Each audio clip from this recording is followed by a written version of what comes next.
What is up, guys? Zan from the Zan Madden YouTube channel. Today's video, we're going to talk about the check and release route and how it is actually good against man coverage. But before we get into the video, please do me a favor, hit that subscribe button. Also, make sure you guys take the time to hit that notification bell so you don't miss any of the uploads coming your way here on the Zan Madden YouTube channel. If you guys want to take your game to the next level in Madden 21, check out my strategy site, gridirongameplans.gg.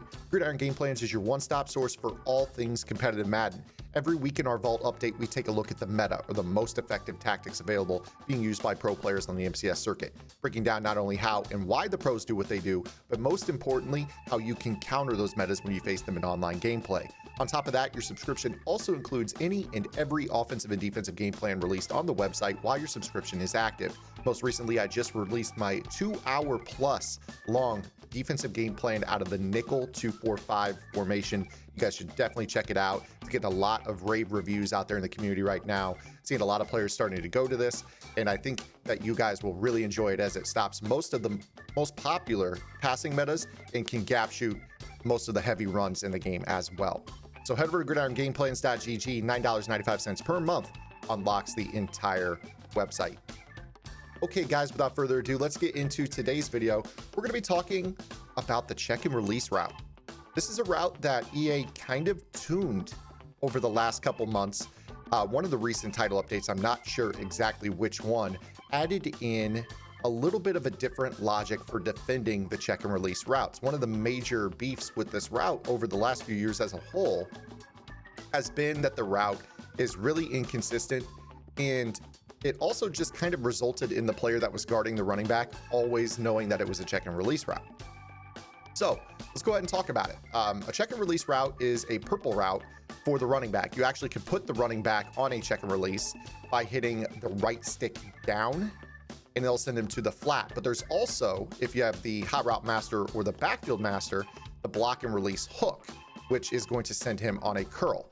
I personally like the check and release flat, but if you guys want to use the little hook as well, you can. Now, here is how you read the check and release. I'm not going to sit here and tell you that it's going to work every single play against man coverage, but if you're facing a man coverage meta, what ends up happening is there's a player on the field that will have a purple C over their head.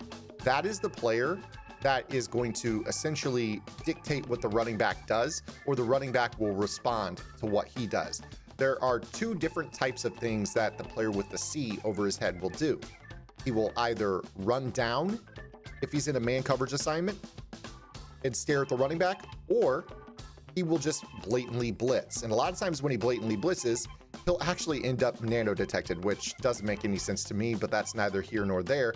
He's blitzing and the running back will end up being wide open. So I'm going against random man defense right here. We're just going to go through a number of different repetitions with this play. It's just Z spot out of the gun bunch, a pretty popular play because players like to smart route this corner route.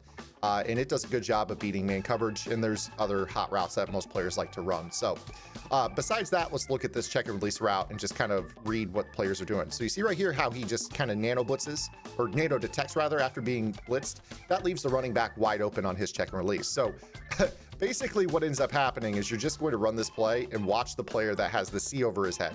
If he runs down, you know, it ends up being a little bit of a pain. Now, right there was a little bit of a swap. You saw that some guys got switched. He ended up guarding a different player. That'll happen from time to time as well.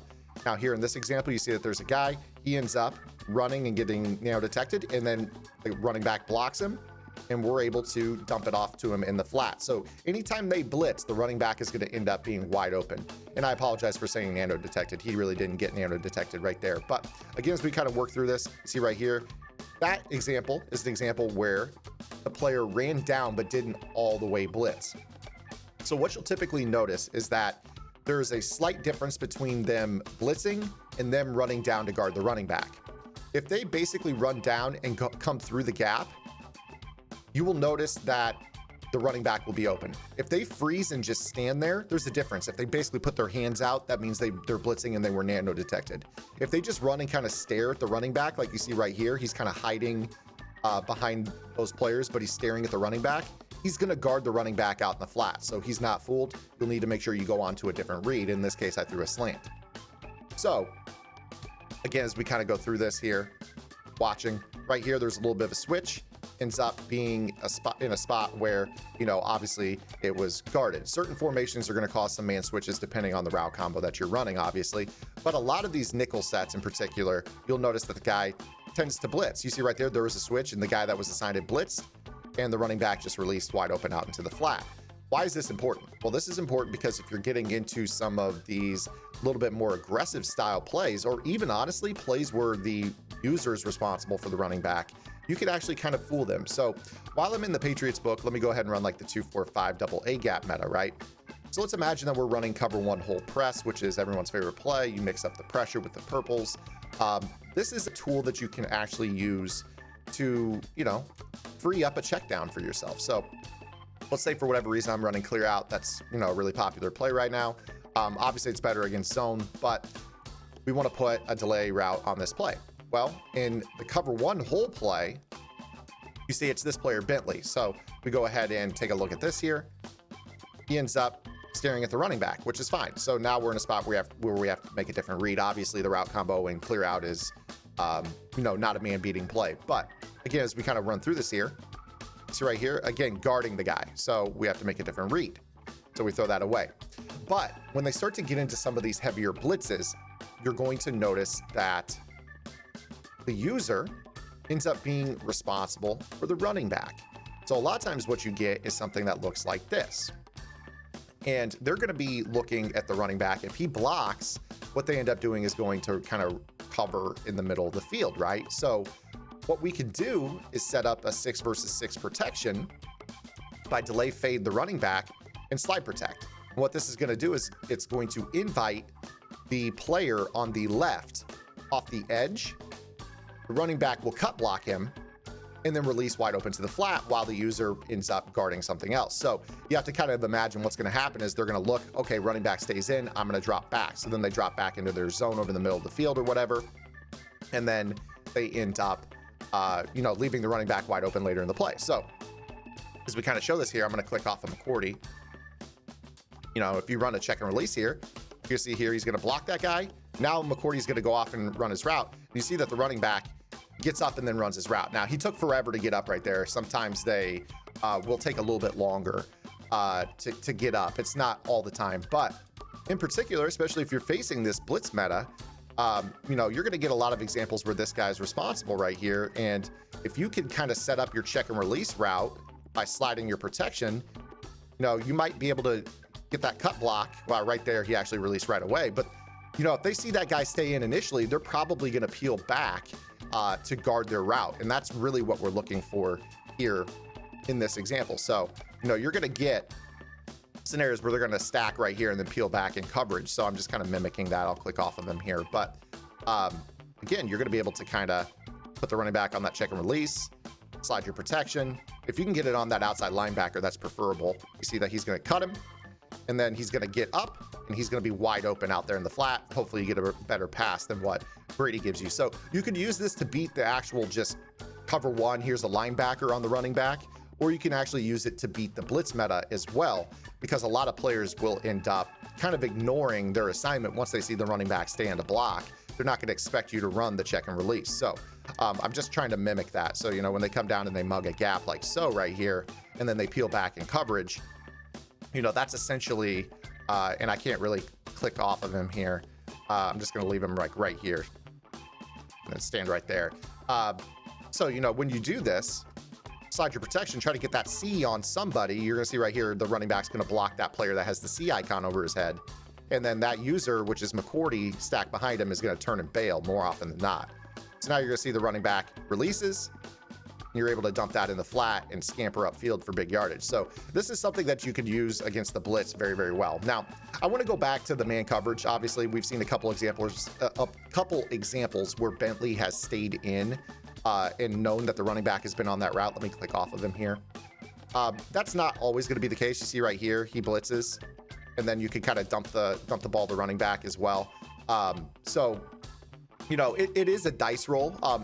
From what I can tell, it's not affected by, you know, pass committing either. So like if I hit right bumper, right stick up to pass commit, you know, I'm going to be able to, you know, tell, you know, obviously sometimes they're not going to, you know, blitz, but that's okay, because, you know, more often than not, unless you're running a Texas route on the running back, most of the running back routes don't really beat man-to-man. So, you know, you've got like little option routes that sometimes will beat man-to-man. You know, Texas routes are good. Table routes you have to throw pretty quickly. You see right here, if I were to flip this play and put the check and release out, see, we do it this way. Let me go ahead and click off here. You see that the check and release still stays on the same guy. You see right there, he blitzed. Now we got a guy wide open in the flat. So, you know, it ends up being, I would say, about 50-50 whether or not the player is going to end up blitzing. But still, to me, that's probably worth using. A lot of players are used to just sitting there trying to lurk a Texas route. I mean, at this point in the year, everyone knows the Texas route is coming from a running back in pretty much every set. So, you know, just the ability to, you know, potentially get your, you know, your opponent to, I'm just going to throw this up for grabs here, but get your opponent to, you know, ignore the running back and then have him leak out late is always going to be something that is valuable in my opinion. You know, to me, you know, the way that players like to play now is it's such a heavy aggressive blitz meta that you see a lot of guys really trusting the abilities that they pay for, whether it be the one step aheads or the deep route knockouts, and they really send the crib. You know, this meta is such a strong meta where you have to imagine a one step here, you know, a one step here, nickel corner with one step, you know, acrobats on a lot of players. So that way that, you know, they pick off some of the quicker throws for diving animations, you know, just the ability to, you know, end up putting that check and release on the field and, you know, slide your protection to make sure it stays on a guy in the front seven. This guy right here won't end up guarding the running back. He's going to end up bailing, and that's going to end up nothing but good for the offense, because once we get the running back to block his man, or he's just going to be wide open right away, that's going to be huge, because so many players' eyes are trained to just stare at the running back. And if that first step is, you know, to stay in the backfield, they end up bailing to go cover a crosser or a playmaker route or some sort of other route that, you know, beats man or could potentially beat man. And that running back is just going to be so important out of the backfield. So I'll stop sounding like a broken record on this, but I think this is something that was a change in the game that was largely ignored by our community. I think it's something that is valuable. You guys should definitely add it to your offense no matter what you run. Again, if you use these, make sure you guys are trying to slide your protection against the blitz to make sure you're getting a situation where you could, you know, cut that guy's legs and then get your running back and, you know, throw the ball to him wide open in the flat. That's always something you can do as well.